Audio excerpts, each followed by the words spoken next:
Hello, this is Woody Collins, and this is November 15th, and this is talking about the Congo, talking about Congo. And what I'm doing is rebroadcasting a earlier episode that I did today at 3 o'clock because the sound was not correct. I resolved what the issue was, and so I decided to redo it and talk about this whether COVID-19 discriminates or whether it's neutral. It affects everybody the same. And I've come to the conclusion that it does discriminate, and it's kind of a different discrimination. I don't know if you can call it reverse discrimination or not, but in the Congo is doing much better. It only has 319 deaths, uh, about 11,000 active, 11,000 cases of infection. So therefore, they are doing much better than we are doing here in the United States, where currently every state is increasing and it's getting worse by the day. So we originally had thought that the Congo was going to really blow up because they didn't have the facilities, medicine, and all the things that we have, but it has not been the case. But some of the things that have come out already is number one is they have a younger population, so therefore it's not affecting them as much as it is in the United States, which we have an older population. Also, it in the Congo is warmer pretty much throughout the year, and it's so warm to hot, so the virus does not uh, mutate or spread as much during the hot weather. It dies off on surfaces and it doesn't last as long.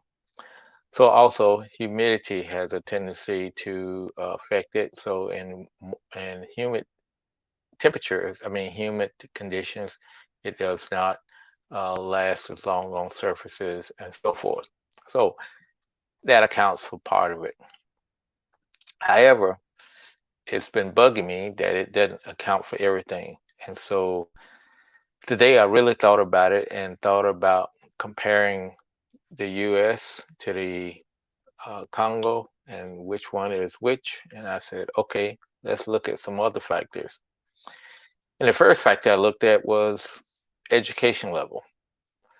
Uh, and that and that because I always thought about something I had saw on the internet, on Facebook or something, where people were talking about their friends, and they were joking that they barely passed science in eighth grade, but now they are expert on how the virus spreads and what you can do to not catch it and so forth and so on. So there is some logic to that. Uh, we have better education, and because they maybe completed eighth grade and science, they do have a better understanding of things, but it also gives them the critical thinking that they probably can think and says, no, that's not right. Whereas in the Congo, a lot of people, the majority of people, may not have graduated from elementary school or in high school. And surely not a lot of people have graduated from college or anything, and science at that. So therefore, they tend to believe and trust their uh, elected officials and those college educated people a lot more and follow what they say. If they say this is what you need to do to protect yourself, they're going to probably do it. So, that goes along with education. As I said, there's probably there's less educated people. So when they run into a person with more education, there's that general belief that they do it. And finally, there is uh, the experience level. we in the United States, we have even stopped balking at vaccinations, where in the Congo, people get vaccinations because, it's not readily available, and they just say, yeah, I need to get my child vaccinated because I want them to live, and so forth and so on. And they have went through Ebola. They have went through cholera, measles, typhoid fever. So they've seen a lot of deaths that have come about because you didn't follow procedures. If you tell them the water is contaminated and they go off and drink the water, boom, they get sick up and possibly die. So therefore, they they listen to the experts a lot more. Second reason is prosperity. We are a country who we got McDonald's, Burger Kings, all type of restaurants everywhere, and we love to go out because we have more spendable income. So we like to go out, and in the Congo, people don't go out that much. The only people who go out is the expats, the Americans, or the nationalities from other countries, and the people who have money. So there's not that many restaurants, and those restaurants are open. They don't use that much air conditioning, even though it's hot.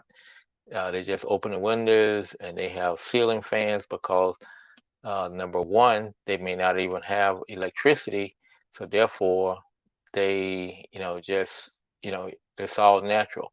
So as we know now, the more ventilation you have in a building, uh, the less chances of you catching uh, coming down with the virus. Also, bars are the same way as restaurants. There's not as many bars, uh, definitely in buildings. If you're going to have a beer or something, you may just as go and sit down out on the patio under a tree somewhere it's cool and they got tables outside. So, you can sit there and drink and it's all outside. So you're not in a building. And even in the buildings, most of the buildings, I would say all the buildings are just not, except for some of the big government buildings, they are not uh, air conditioned. So the windows are open, bugs flying in, whatever the case may be. But there's that natural ventilation that's going on that will that will that is that is good uh, to help you not catch the virus. Also, because they don't have a lot of sporting activities and other things that go on that are super spreaders that we're finding out.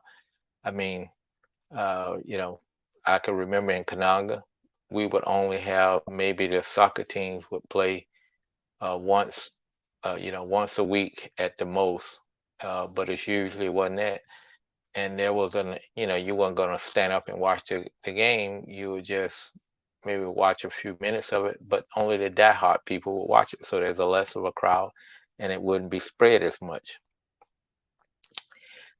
And finally, a reason why their rates are probably lower is they don't have the civil liberties that we have here in the United States. I mean, we challenge our elected officials, we challenge government, we talk, back, and like I said earlier, we have this thing of we know just about as much as they do, or we have less confidence in them. So therefore, they don't have those civil liberties, and so they tend to follow what their leaders have directed, uh, because they know that the police or the army or whomever is in charge, they're not going to take no for an answer. If they say, okay, don't go down this street, you don't go down that street. If they say go home at 6 o'clock, you better be, very near home or at home at 6 o'clock. You're not going to be hanging out and all that kind of stuff. When sometime they didn't even have to announce a curfew in the Congo when I was there sometime. people knew at 6 o'clock you want to be home inside with your doors locked, or whatever the case may be, because it wasn't a case of, oh, I'm gonna, they can't make me get off the street or whatever the case may be. You knew that for your own safety, you're gonna be in the street. Also, another reasons why, lack of media coverage. Uh, they don't have as many television stations. They don't have as many radio stations. Everybody's not on the air with their own 2 cents, and some of them is flat out don't know what they're talking about. But so it has a tendency that the output that's being put out by the media probably is more uh, one way. You would never put out something that's wrong or something that's not 100% right. I mean, just like in one of the countries that was out last week, that they were going to lock some person up because they were charging him with overthrowing the government because he put out some wrong information against the government, falsely accused it. So they were going to charge him with trying to overthrow the government. So their civil liberties are limited. So early on, it just went through one ear and out the other ear when I heard that a lot of the young Congolese, when it first came out, they immediately recognized that, say, hey, this is not something that affects us. This is something that affects the Europeans, the Western world. And I kind of laughed it off, then said, yeah, okay. But now there is something to that, is because of those three things. Our higher education allows us to think, a lot incorrectly for ourselves and gets us into trouble.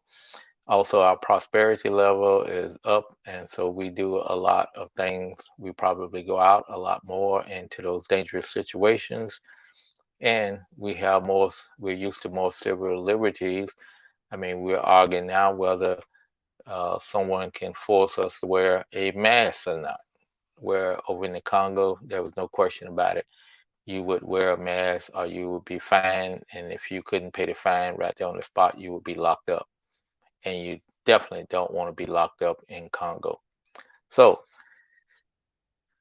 there is something to that, and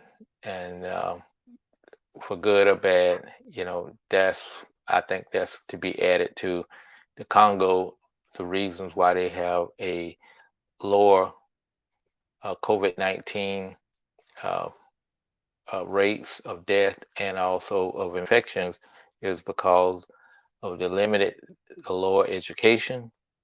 Their prosperity is not as good as ours, and they don't have all that disposable income to be going out and doing those risky things. And also, they have less civil liberties. So, I just wanted to put this out again. I want to thank you again if you're catching this on a replay. And I'm going to go back and delete all those other ones off because the sound was not working right, and I had to call up the company to figure out why the sound was not working. And I found out it only worked when I'm inside versus outside. I'm using using it differently. But anyway, I got it worked out now. So thank you. And before I sign off, be safe, take care of yourself, take care of your family, and be blessed. And we will see you later.